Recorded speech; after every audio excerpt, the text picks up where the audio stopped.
বিশেষ করে মুরগির মাংস রান্নার সময় আপনি এই প্রসেসটা ফলো করবেন এবং পুরো ভিডিওটা দেখুন, তাহলেই বুঝতে পারবেন।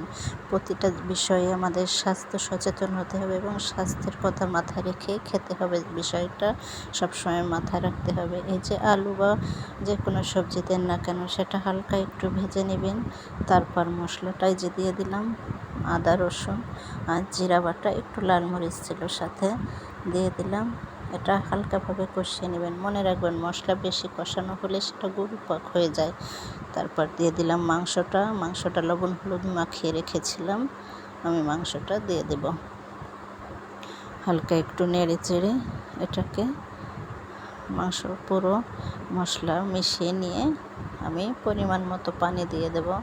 বাস, খুবই অল্প সময়ে রান্নাটা এবং খুবই স্বাস্থ্য সচেতনভাবে এই রান্নাটা আমার প্রতিটা ভিডিওয় খেয়াল করে দেখবেন। স্বাস্থ্য সচেতনভাবে আমি রান্নাটা করি এবং আপনাদের সাথে শেয়ার করি। আর অবশ্যই চ্যানেলে নতুন হয়ে থাকলে লাইক শেয়ার দিয়ে পাশে থাকবেন। আর হ্যাঁ, সাবস্ক্রাইব করতে ভুলবেন না, যাতে আমার নতুন যে কোনো ভিডিও আপনার চ্যানেলে পৌঁছে যান, আপনি নতুন কিছু শিখতে পারেন। আপনার চ্যানেলে যাওয়ার সাথে সাথে আপনি সেটা স্ক্রিনশট দিয়ে রেখে দিতে পারেন।